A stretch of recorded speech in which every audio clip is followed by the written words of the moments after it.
Hello, good evening. Welcome to today's webinar with the title, Will Cyprus still be the preferred jurisdiction in out of Russia? This webinar is brought to you by Taxand Cyprus and by Pepeliaev Group, Taxand Russia. I am Damianou from Taxand Cyprus. We will be presenting today an overview of the Russian and the Cypriot economies, a recap of the old double tax treaty between Russia and Cyprus, and of course, we will cover the new DTT protocol, the new double taxation agreement protocol, and how this will have an impact on international business. Before we get started, a few notes to get you through. We would love to hear from you. So please write down your questions and do submit them. You will see somewhere on your screen a Q&A box. Please write down there the questions and we will address all of them at the end of the presentation.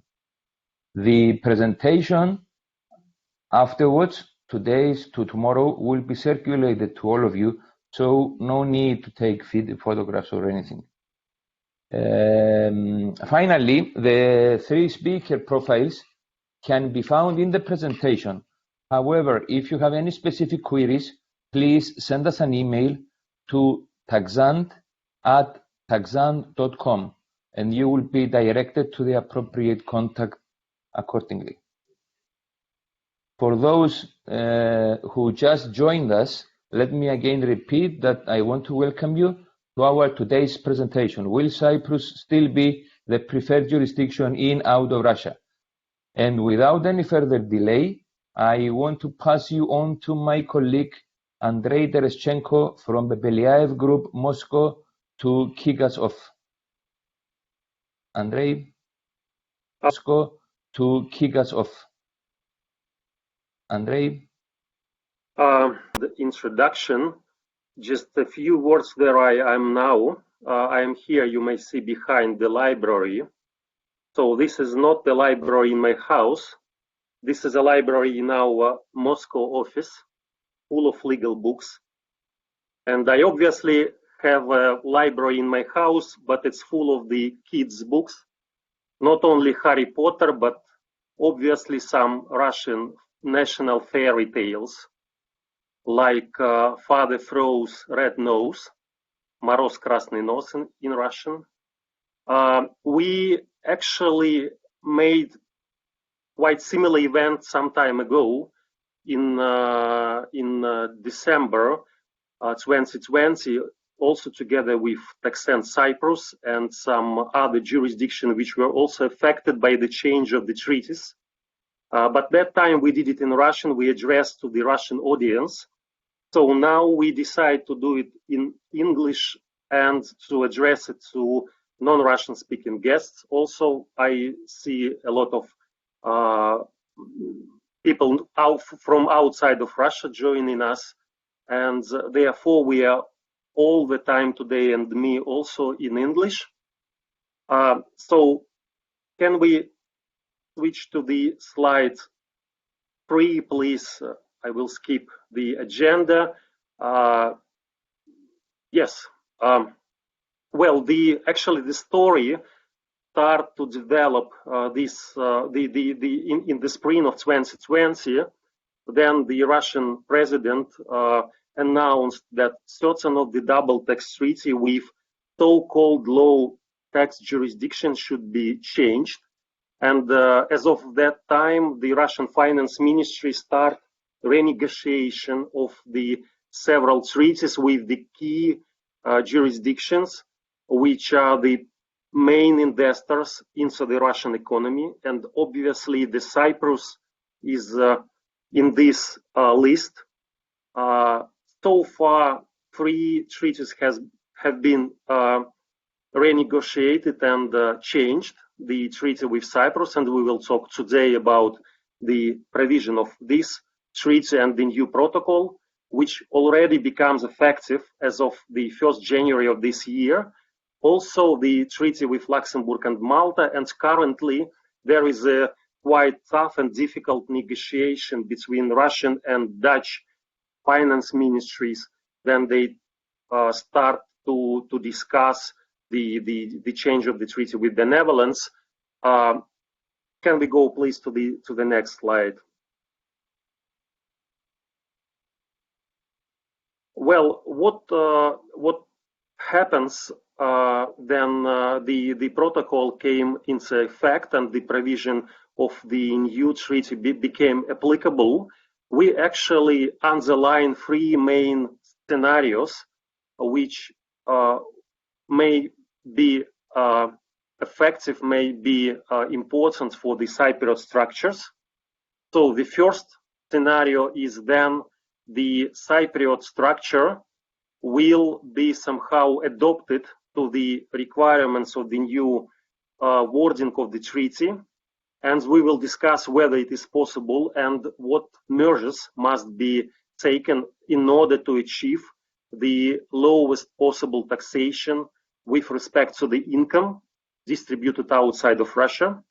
The second potential scenario is applicable when we understand that the treaty may not be effectively applicable to the existing structure, but the structure allows for us to apply so-called look-through approach. Then we, for tax purposes, ignore the Cypriot company and apply the tax implication as it would be direct distribution from Russia to the end recipient. Again, currently, and I will comment on this further, we see that not a lot of Cypriot structures are used as certain intermediary. More common, it is becoming to use the Cypriot company as the end recipient of the dividends or any other passive income, which are in future reinvested back to the Russian or other projects. But still, for some of the structures, this look-through approach may be effective solution. And the third potential scenario would be if investor says, look guys, we do not have any choice, we do not have possibility somehow to adopt our structure with the requirements and condition of the new wording of the treaty. So we have to leave jurisdiction, and then there are potentially some options. Then the company, the Cypriot entity, may shift to other European or another jurisdiction, or for instance to move to the so-called special administrative regions, which are more or less quite similar to, let's say, low tax jurisdictions on the Russian territory. There are currently two types of such territories in Kaliningrad district in the western parts and in Far East, in Primorsky region in the Far East of Russia. Next slide, please.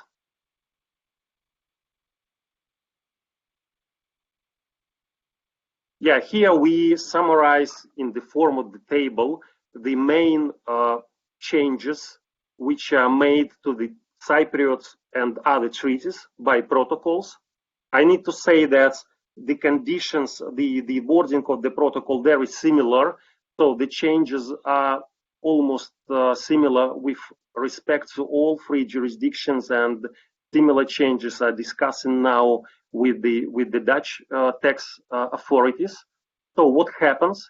You may see here that before the protocol came into force with Cyprus, the dividends minimum withholding tax rates on the distribution outside of Russia to the Cypriot parent company was subject to the 5% withholding tax. And the requirements to achieve such low withholding tax rate was quite simple. And in practice, in fact, each company was able to achieve these minimum requirements for so-called qualified investments.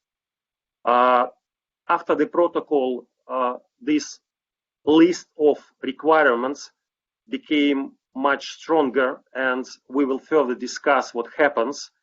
And currently, majority of distribution of the dividends outside of Russia to Cyprus would be subject to 15% withholding tax rate.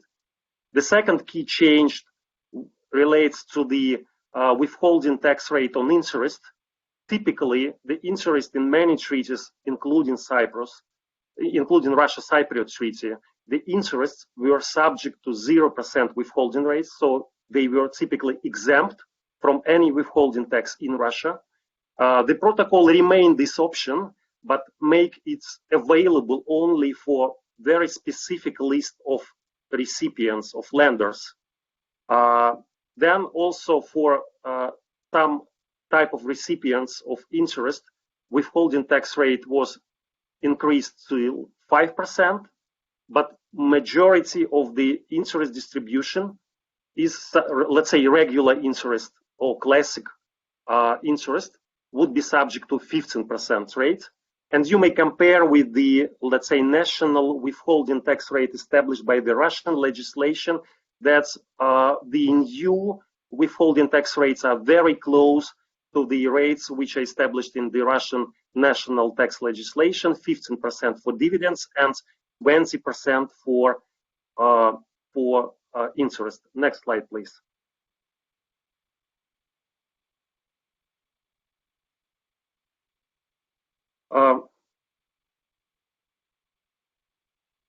Here I summarized this list of entities, this list of recipients which are entitled to lower withholding tax rates on dividends and interest. So let's start with dividends.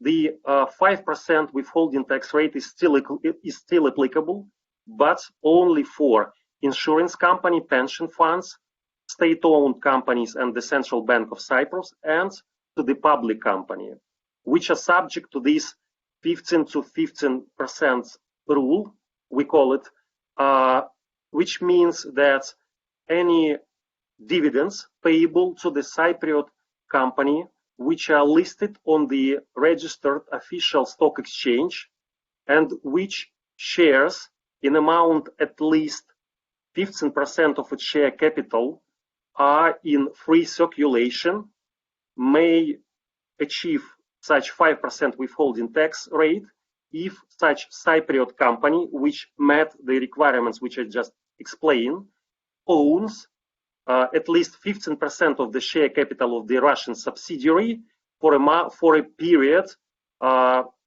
more than 365 days at least.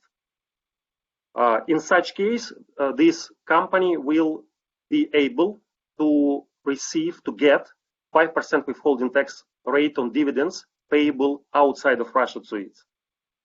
The second list of companies is applicable for in order to get the full exemption from the withholding tax on interest distributed paid from outside of Russia to Cypriot lender. So who may get such full exemption from withholding tax in Russia?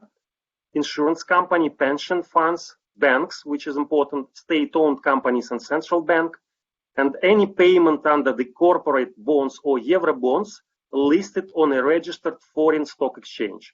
So in such case, the payments to this recipient or under this type of loan obligation will be subject to 0% tax in Russia.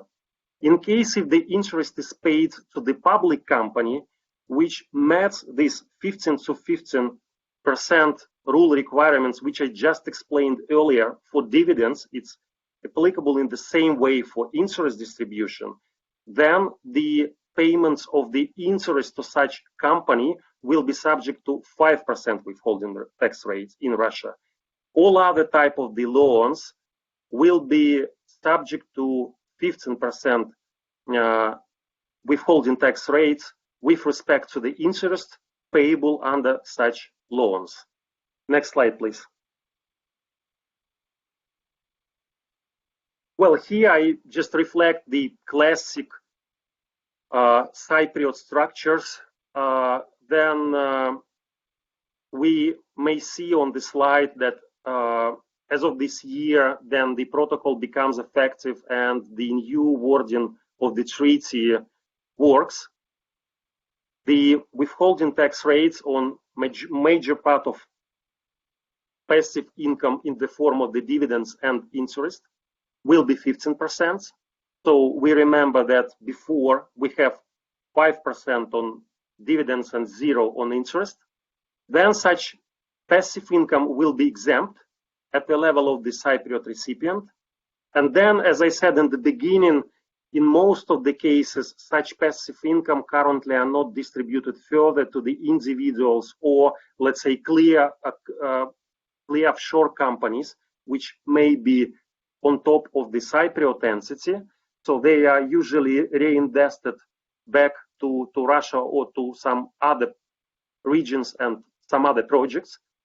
Because of the requirements of the Russian tax authorities with respect to beneficial owner, which make quite difficult recent years to apply the treaty, then the authorities really start quite carefully review whether recipient has a status of beneficial owner or it's pure transit or SPV. Then in such case, the treaty will not be applicable. But meantime, we still have to remember, if we have some, let's say, Russian individual behind the Cypriot company or behind certain offshore company which owns Cypriot structure, this chain of the companies will fall under the Russian CFC rules, controlled foreign company rules. Then such individual has to declare and pay on a general basis any profits non-realized to him in the form of the dividends, to pay personal income tax as it would be the deemed dividends distribution. Next slide, please. Well, here I just reflect some key explanations which we already get from the Russian Finance Ministry and which we feel are quite important for at least some type of the Cypriot structures. The first letter issued at 18th of November 2020 explains what means for the purpose of the 5% withholding tax rate on dividends, definition of the public company which shares are listed on a registered stock exchange and are in free circulation in amounts at least 15% of the share capital of the Cypriot company. So the Russian Finance Ministry in that letter said that only if such Cypriot public company lists its own shares directly on the stock exchange, then it falls under this requirement of the protocol and is allowed to enjoy with the 5% withholding tax in Russia on dividends. However, if not shares but the depository notes are listed on the foreign stock exchange, then such Cypriot company will not be subject to 5% withholding tax rates on dividends because such conditions of the protocol are not met. And needless to say that in quite a lot of structures, not the shares, but the depository notes are listed on the foreign stock exchange because of the requirements of the stock exchange and some other national requirements of national legislation. So at least some of the Russian structures which has subholding in foreign jurisdiction will not be able to achieve the 5% withholding tax rate due to this restricted interpretation of the Finance Ministry.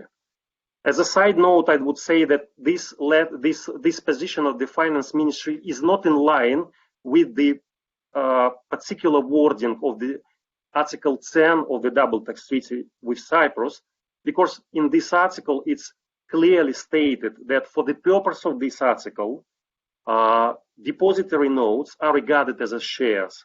So in fact, this letter contradicts to the literal wording, to the literal requirements of Article 10 of the Russia-Cypriot Treaty. But it exists, and so it creates the risk for investors.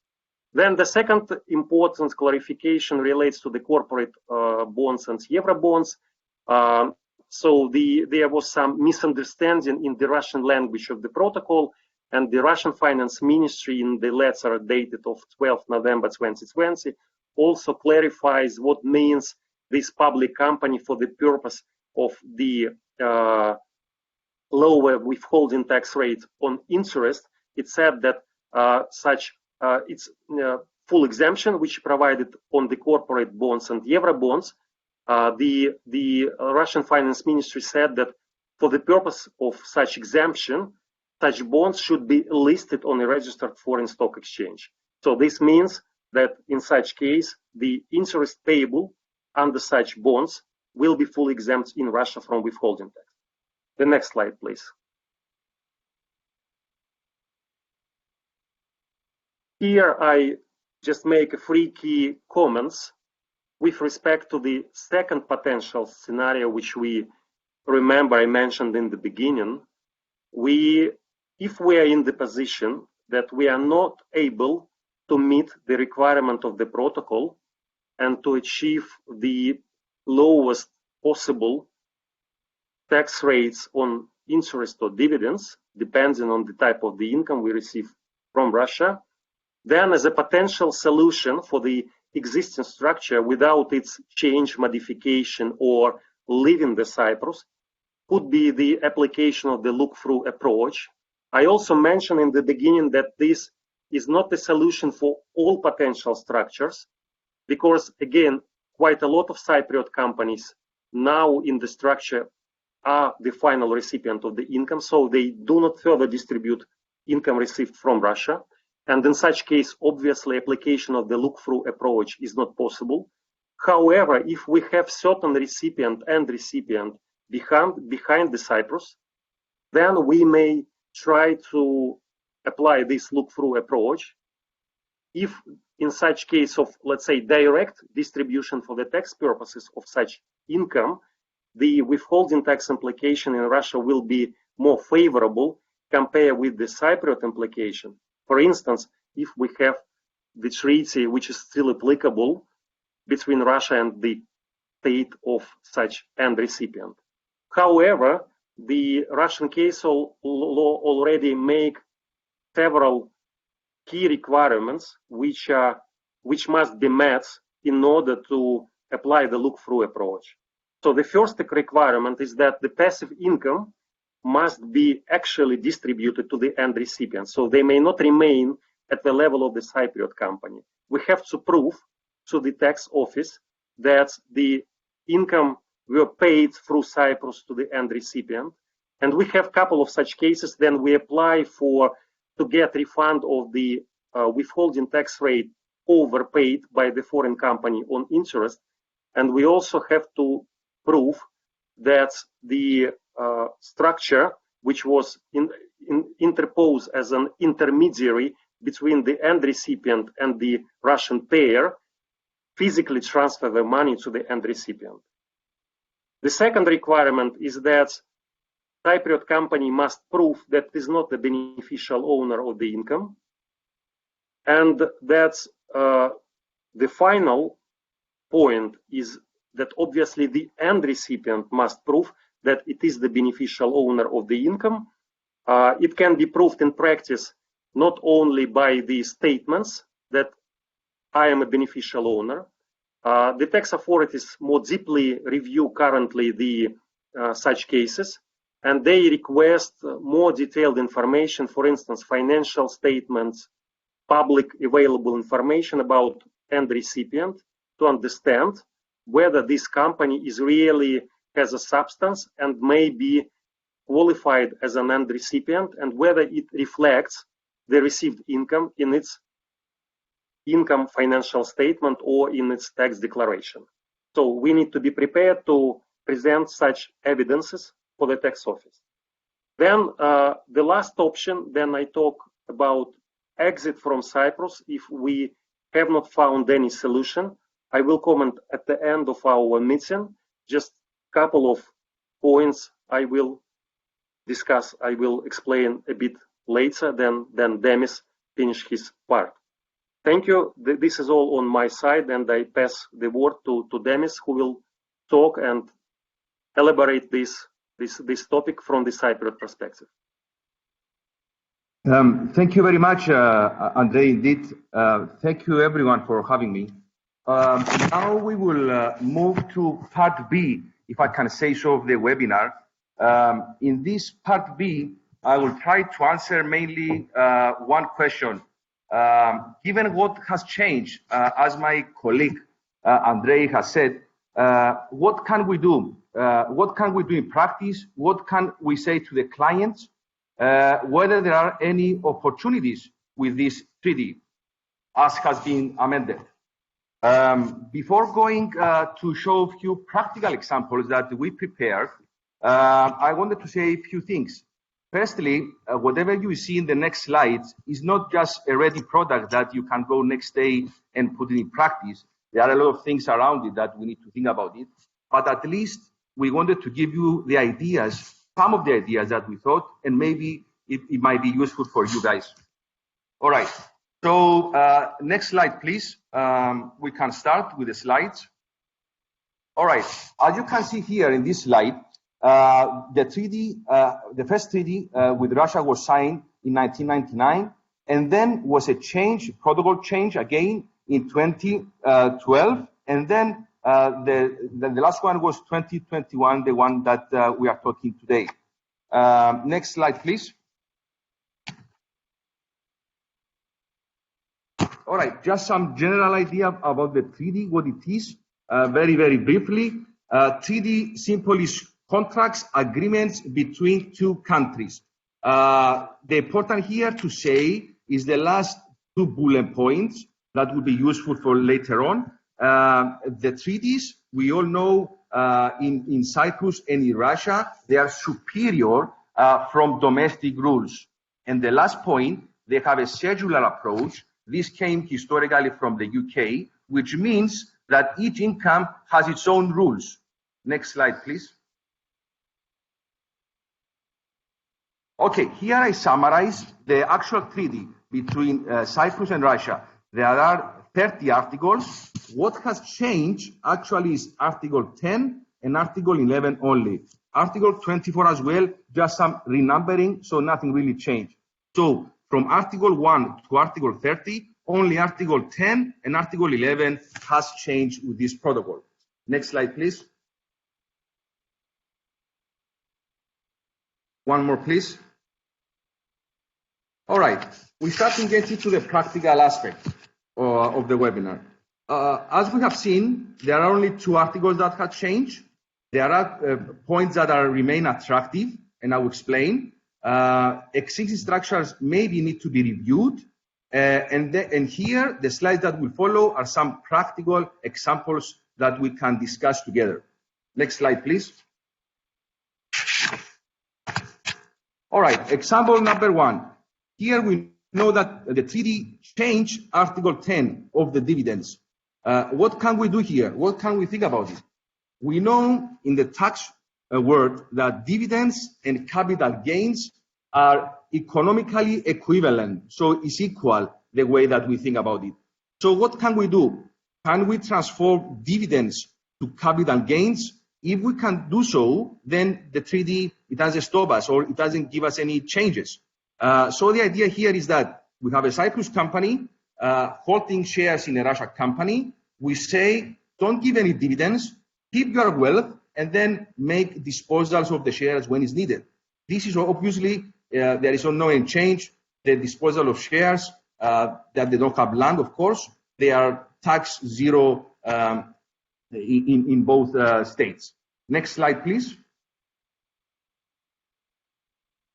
This is another one that we wanted to see, all right. Article 11 of the interest has changed. What can we think? And here the idea is as follows. It took us quite a long to think about that. And we wanted to share it with you guys. Here, instead of the Cypriot company to grant a loan to the Russian company, and then obviously then we have the increased withholding tax.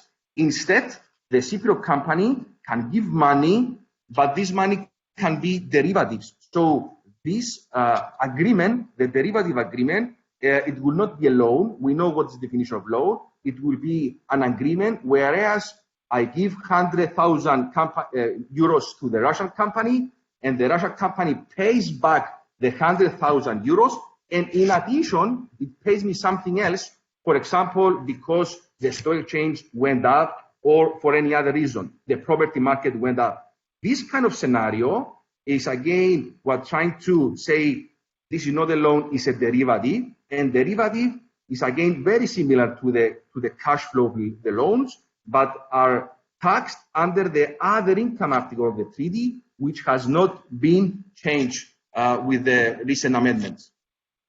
So that's another interesting. So example 1, example 2, is just we are saying that, all right, Article 10 and Article 11 has changed. How we can do similar results, but move outside of these 2 articles. That was the idea. Then we move to example 3, please. Next slide, please. Okay, here I don't think there is much to comment. The royalty article didn't change. We know there are many Russians in Cyprus that they are doing their software's development. So here nothing changed. They can continue doing it as normal. Next slide, please. All right. Here is something that a lot of discussion in Cyprus about the headquartering. What it means actually, it means that this is a transfer pricing exercise. For example, there is a Russian manufacturer located in Russia, of course, and then this manufacturer selling what it had manufactured, its goods, for example, to the Cypriot company. Then the Cypriot company sell it to distributors anywhere in the world. These kind of things, there is a transfer pricing exercise, whereas if all the risks of the inventory and other risks including are with the Cypriot company, there will be left very, very small margin in Russia or also to the distributors in other countries. And you keep the profits in Cyprus. This is something that we see lately, a lot of comment here. And of course, this has nothing to do with dividends or interest. It's normal trading. It's just you are using the Cypriot company as a hub in order for the Russian manufacturer or any other company in Russia sell their goods to Cyprus, and then from Cyprus to anywhere else in the world. The majority of the profits, around maybe more than 70% of the full profit, will remain to Cyprus if the risks of the whole group are located in Cyprus. Next slide, please.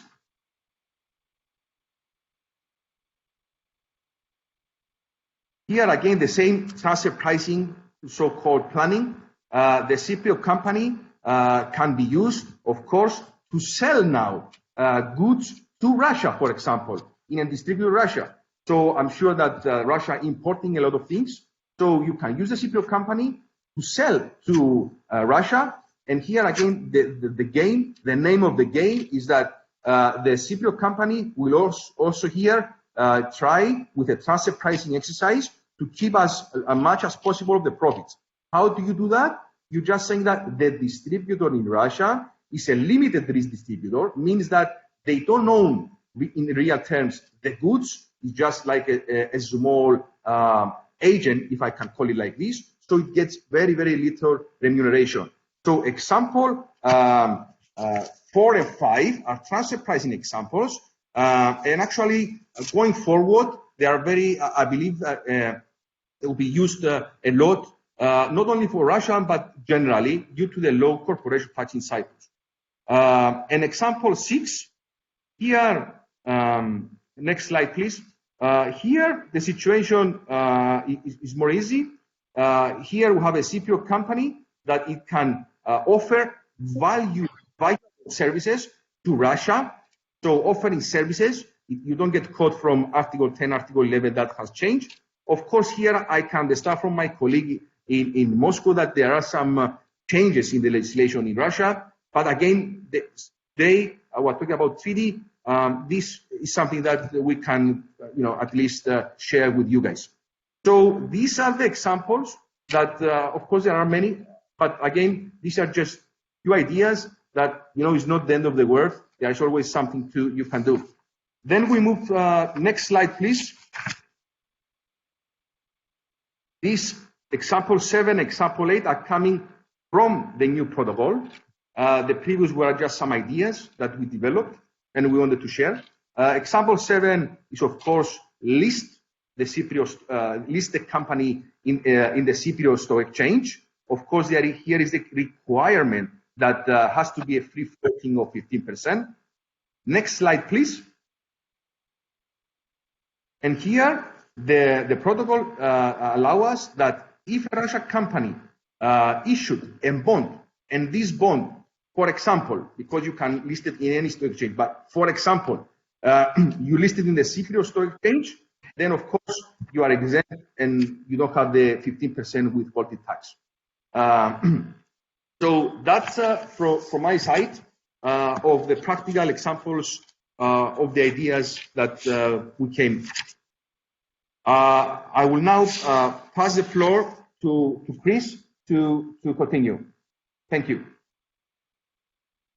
Thank you, Demis. Before I start, next slide, please. Before I start speaking about the next slide, let me remind you, dear attendees, that you have the Q&A box on your screen somewhere there, and please use it. You can type your questions, and we will all deal with your questions at the end of the session. Don't forget that. So I would like to speak to you to explain to you a little bit how the system of the listing works in Cyprus. In Cyprus at the moment, we have two markets, the regulated and the unregulated market. The unregulated market, it's the one that you see right now on your slides, the emerging companies market, the ECM. This is a market which was launched in 2009, and it's a form of very, very simplified exchange, which it depends on the nominated advisor, the nomad. The nomad is the person, is the advisor which is doing all the compliance, all the mandatory, let's say, requirements which the company must follow. In this market, most of the fundamentals that you know which exist in regulated market are not applicable. So there is no listing requirements, no size constraints, no prior years of history, etc., number of shareholders, and all these things which you will find and you will see later on in the next few slides. So all these are not applicable in the ECM.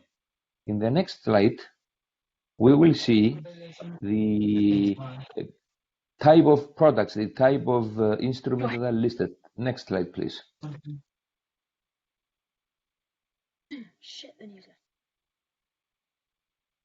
So here are the products that can be actually listed and traded on the ECM.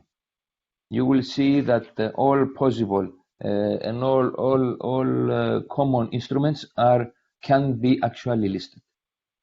Of course, I wanted to make reference here to what Andrey said earlier in one of the interpretations of the Russian ministry. I think it was the 18th of November, in which they clarified, although contrary to the text of the treaty, that only direct listing of shares are applicable and can use the actual low withholding tax rate of 5%. So in any case, my opinion, the subject will attract a lot of clarifications from both ministries. There are some more clarifications actually needed, especially on the word registered stock exchange, because the treaty says about the registered stock exchange, not regulated. So anyway, let me continue to finish the ECM, which, as I said, is the unregulated stock market in Cyprus. So you can see there shares, corporate bonds, warrants, rights, convertible, not convertible bonds, all kind of these instruments can actually be listed on this ECM. Next slide, please.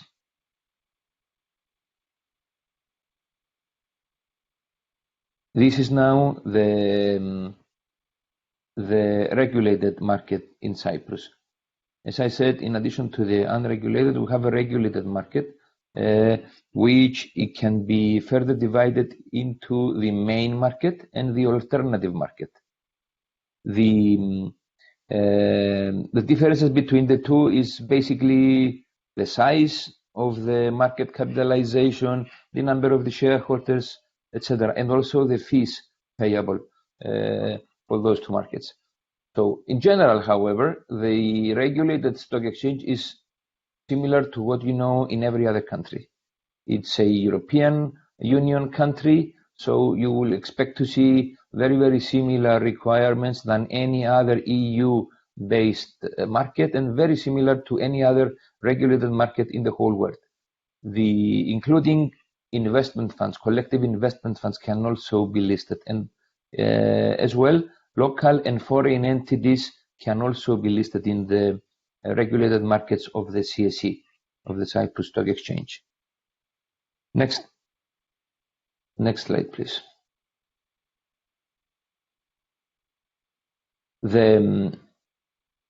What you see here, we try to put down a kind of the various, let's say, forms of doing the listing. Number one is a public offer, which you actually raise funds by issuing shares to the public. The number two is extremely interesting because many of you have been using in the past few months, from my communication with people, they call the term technical listings. So private placement is a method by which you can allot shares and raise funds by giving the securities, the shares, to selected investors. So basically you can select the investors to whom you can actually give the shares of the company. A combination of the above is also possible, as well as the bond listing. The bonding, don't forget that the corporate bonds, it will reduce the tax to zero. I mean, the withholding tax on the interest payments. And let's please switch. Let's go to the last slide, which is the time frame. The process of listing, very generally now, it can take from 3 to 6 months. If you are talking about the ECM, is quicker. If you are talking about the regulated markets, it takes longer. In general, however, the procedure, it can take, let's say, on average 4, 5, 6 months, something like that. The listing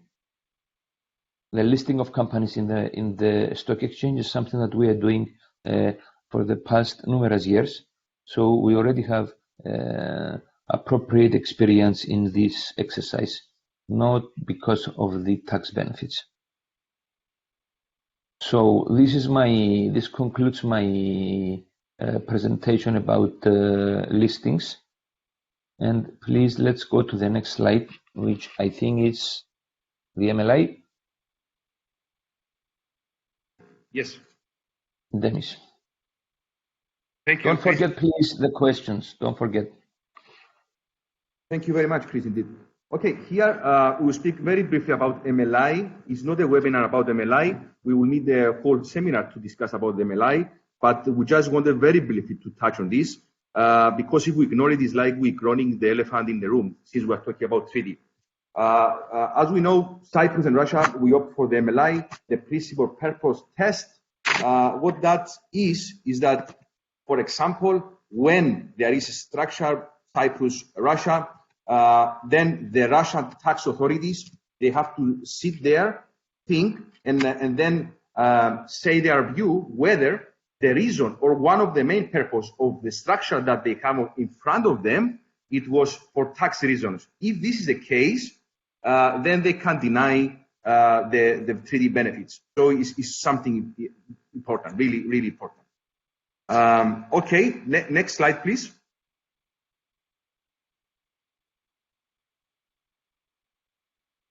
One more, please. Here is like a summary of what we discussed. There will be a joint conclusion with our colleagues from Moscow.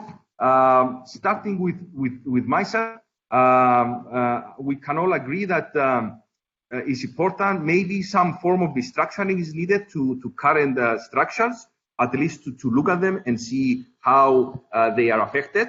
Definitely, we see people that they will apply the new treaty. And lastly, we have given you, together with our colleagues from Moscow, some opportunities, at least to think about it, and just for food for thoughts. That's the general conclusion or summarize from what we said. And the other points, I will pass it to Andrey so he can also do a summarize for his points. Andrey? Well, yes, thank you, Demis. Actually, here, yeah, I summarized three key points. I mentioned them already briefly or even more detailed.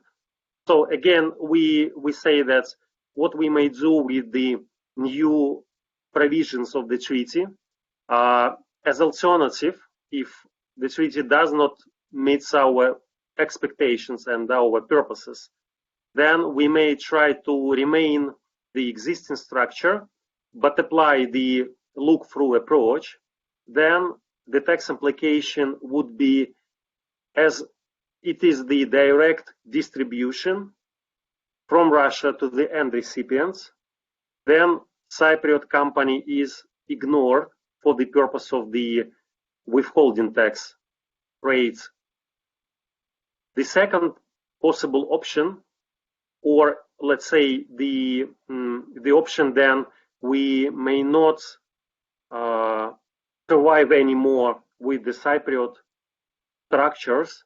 We choose the solution of leaving the jurisdiction, and then we may go to another jurisdiction, another state. Cyprus allows, as far as I know, the redomiciliation from outside of Cyprus to other jurisdiction, or it can be done by the opening of, for instance, the branch, the creation of the permanent establishment by the Cypriot company in other jurisdiction, and then, let's say, moving the assets business to this other jurisdiction. And in such case, the treaty between Russia and such jurisdiction will be applicable. We also have to remember about potential exit taxation if we leave Cyprus. And as one of the last alternative, there can be the moving from Cyprus to the so-called special administrative regions in Russia, created 3 years ago in Kaliningrad and Vladivostok. Then the foreign company may remain its corporate rules governed by the foreign legislation in Russia for a certain period of time. And this is not legally liquidation or reorganization of the foreign company. This is really the new form for Russian corporate legislation. Then the existing entity becomes the tax resident in these special administrative regions. This is all from my side. Demis? Can I take the lead now? I also would like to say that as I said earlier, that we expect to have more clarifications on some issues. I believe we will have numerous such clarifications coming out of this DTT protocol. So if you guys allow me now, I already see here on my screen about 1, 2, 3, 4 questions already that I would like to address for our attendees. This first one, I believe, is for both of you, Andrey and Demis. Thanks for the presentation. Very useful indeed. In case the look-through approach is followed by a Cyprus company with regard to dividends and/or interest, will this jeopardize the Cyprus company eligibility of other DTT articles, for example, royalties? Well, yeah, Chris, let me probably start. I think it mostly relates to Russian side because, okay, at least from the Russian side, how it would be interpreted. Therefore, I think I should start. I would say that theoretically it will depend on how we apply this look-through approach, because actually the legal basis for application for ignoring of the Cypriot company may be either, let's say, lack of substance on the Cypriot level, or the company may still have a substance, may have an office, would not be the pure SPV whatsoever, but still this company will not be the end recipient. And for instance, I personally was engaged a couple of years ago in such case with big Italian bank structure. Then it has serious presence in one of the states to which the interest on the credits was payable outside of Russia, and there was no question about substance, but still the courts recognize that this company is not the beneficial owner and apply, in fact, the look-through approach with the state of the end recipient of such interest on the basis that such company has legal and economical obligation to transfer the funds further to the end recipient. So in fact, we have two possible reasons. Then we may apply the look-through. We may say that first, Cypriot company does not have, presence whatsoever. It is an intermediary. Or we may say that in respect of the particular type of the income, the Cypriot recipient does not have legal right to keep it and have certain predetermined obligation to transfer this income further to the end recipient. I believe if we apply look-through approach on the second basis, then our structure in Cyprus has a presence, but with respect to particular obligation, for instance, with respect to interest, it has general loan agreement with another lender, and it has no any other, for instance, resources or have in this contract obligation to pay interest, then it gets interest from the Russian subsidiary. In such a case, we would say that there is a legal predetermined obligation of the Cypriot company to transfer such interest further. And with respect to this interest, this Cypriot company is not the end recipient. However, this will not affect other type of the income, because for the other type of the income, this Cypriot company, if it has presence in Cyprus, then it may be regarded as the beneficial owner, unless it also has certain obligation to pay this income further to the end recipient. So the answer is it will not jeopardize Cypriot eligibility to other articles. In all the cases, it should be decided on each particular case and depending on the reason why we justify application the look-through approach. Yeah, just a general comment, Andrey and Chris, here on this point very quickly. I think, this is of course a Russian tax legislation, but the way that we discuss it and understand it is that we have a Cypriot company and a Russian company. the Russian company will say, I don't recognize you. I look through you. I don't recognize you for tax purposes. And Andrey said that there are two reasons for doing that. One is because the Cypriot company doesn't have substance, and the other is because it's not the beneficial owner. So two different tests. So I think what Andrey said now is that if it's the first reason that you don't have substance, then obviously if I ignore you because you don't have substance, then I ignore you also for dividends and interest and royalties. But if I ignore you because you are not the beneficial owner, then maybe you are the beneficial owner for interest, but not for royalties. Although I see here as well as more problem, but I think this is what Andrey, in my understanding, you said, right?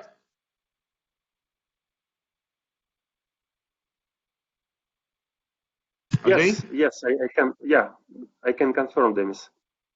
Okay. Thank you, gentlemen. Let's go because we have numerous questions. Let's go on. The next one I'm reading.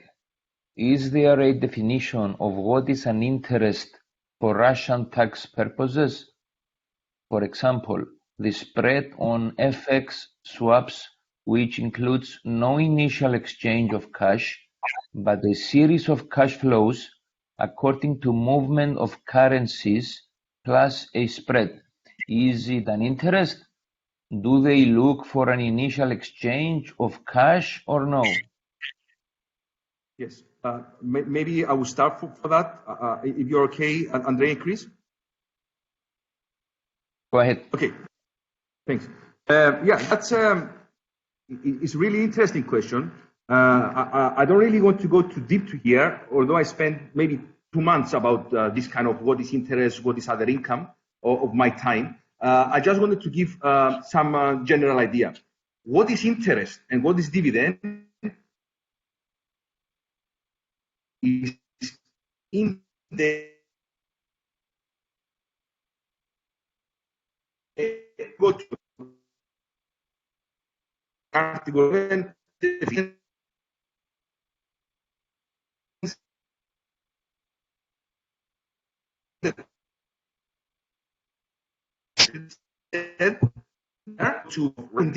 to the domestic sector.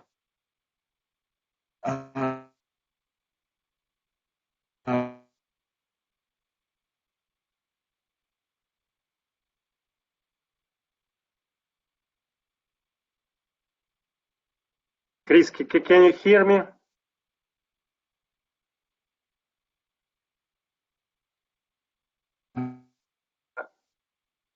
I think we have some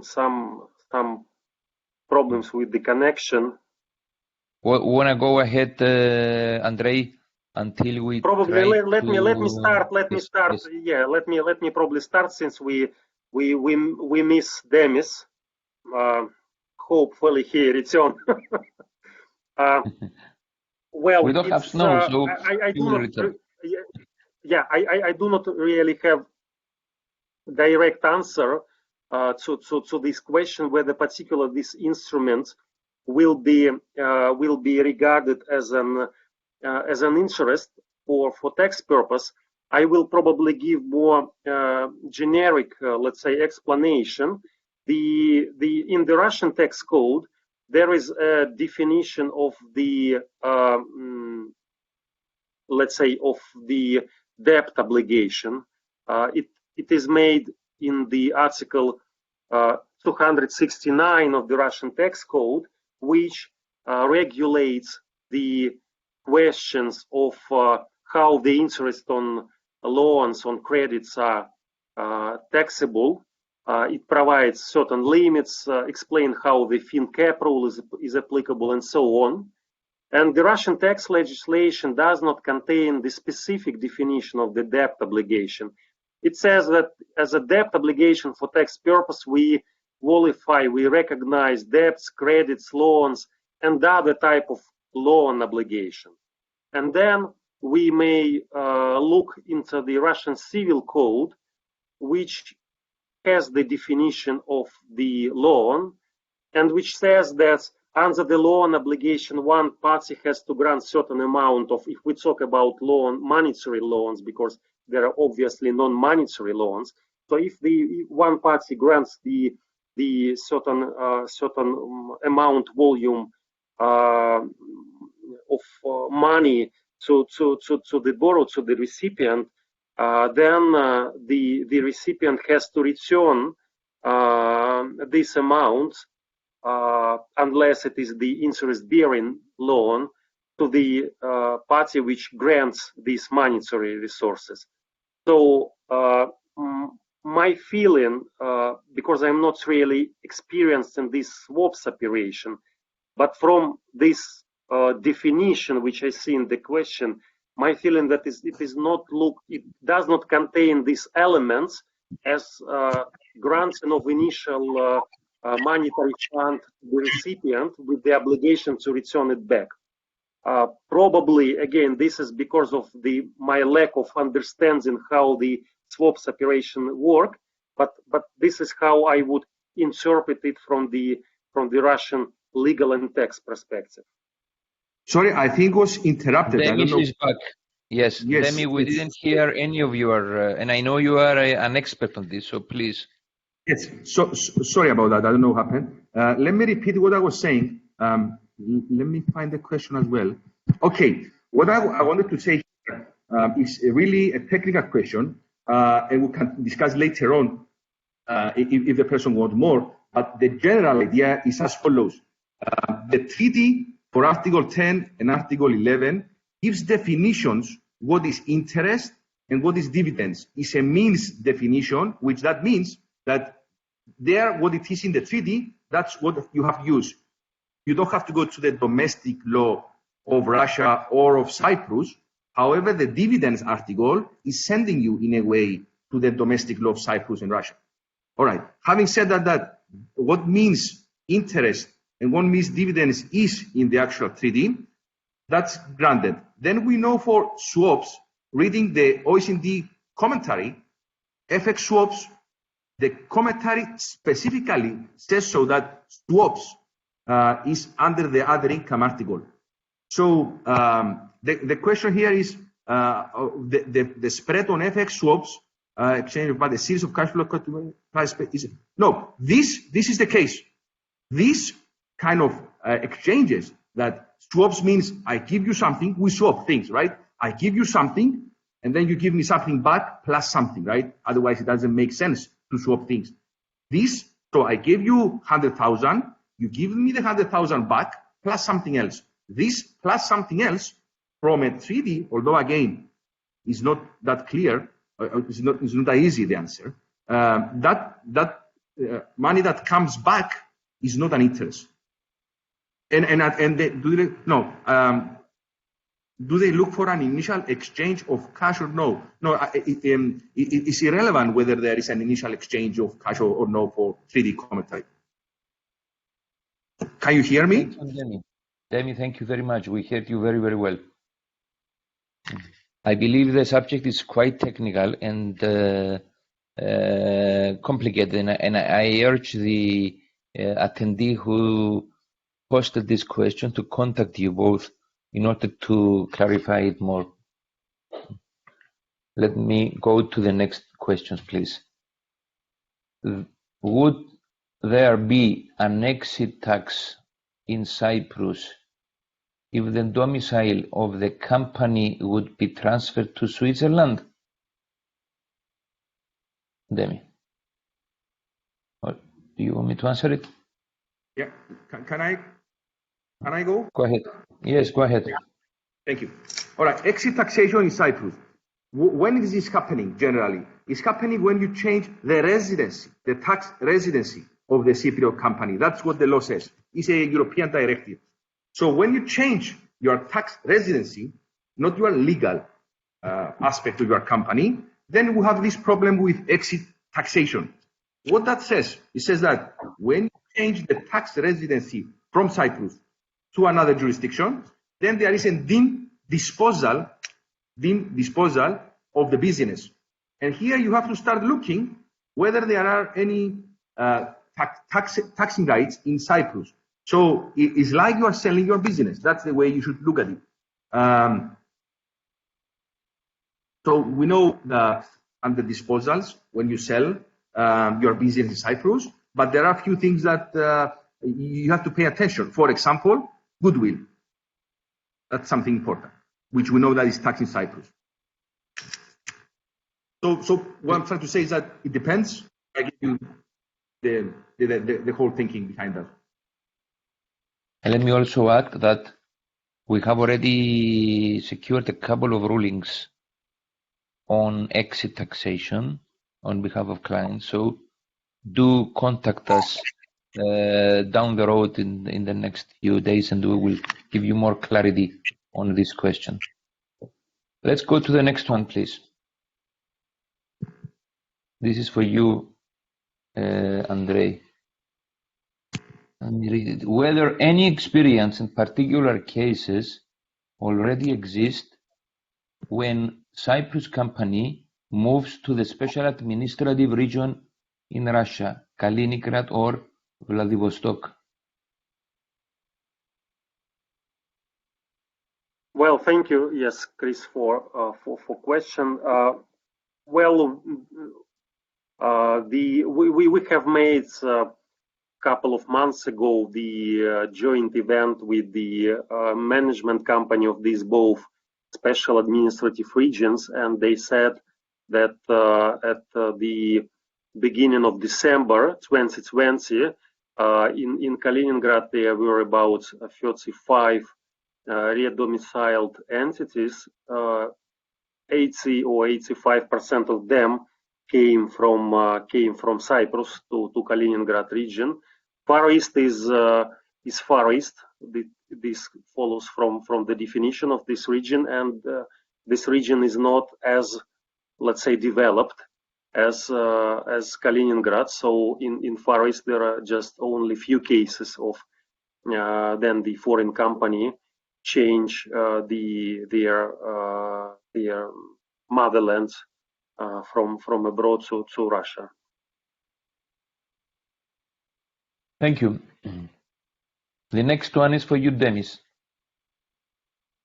Can you please elaborate on the substance requirements in Cyprus as well as the transfer pricing legislation?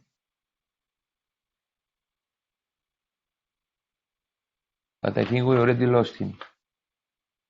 Is that right?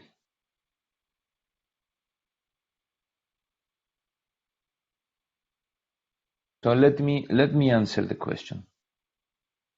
Let me go straight into the transfer pricing legislation. Right now, as we speak, there is a bill in front of the Parliament for a full transfer pricing legislation in Cyprus. At the moment, we only have the arm's length approach in our legislation, and the only cases which they need a company to prepare a transfer pricing study is the back-to-back loans. This started actually from the 1st of July 2017 in Cyprus. But very, very soon, in the next few days, we will actually have a full-scale transfer pricing legislation. And I take the opportunity to tell you to stay tuned, because we will have another Taxand webinar on the 3rd of March, if I remember, exactly at the same place where we are now, and we will speak about the transfer pricing legislation.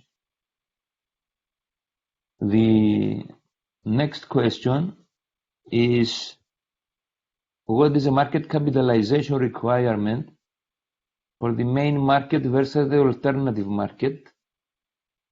Obviously talking about Cyprus, I can take that. It's 3.5 million the main market and 1 million respectively the alternative market.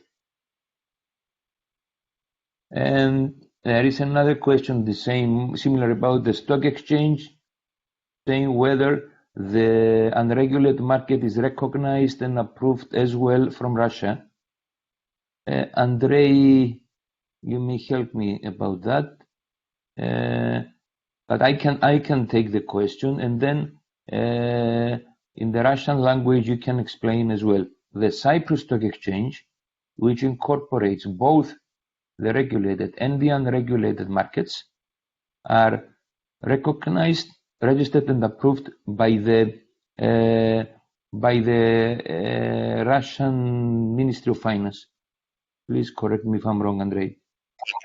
Yeah, the protocol says about registered stock exchange. So if unregulated market is actually the part of the stock exchange, because the Cypriot stock exchange is in the list of official stock exchanges, then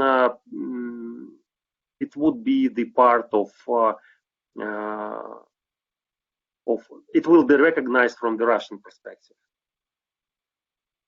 So sorry, thank you.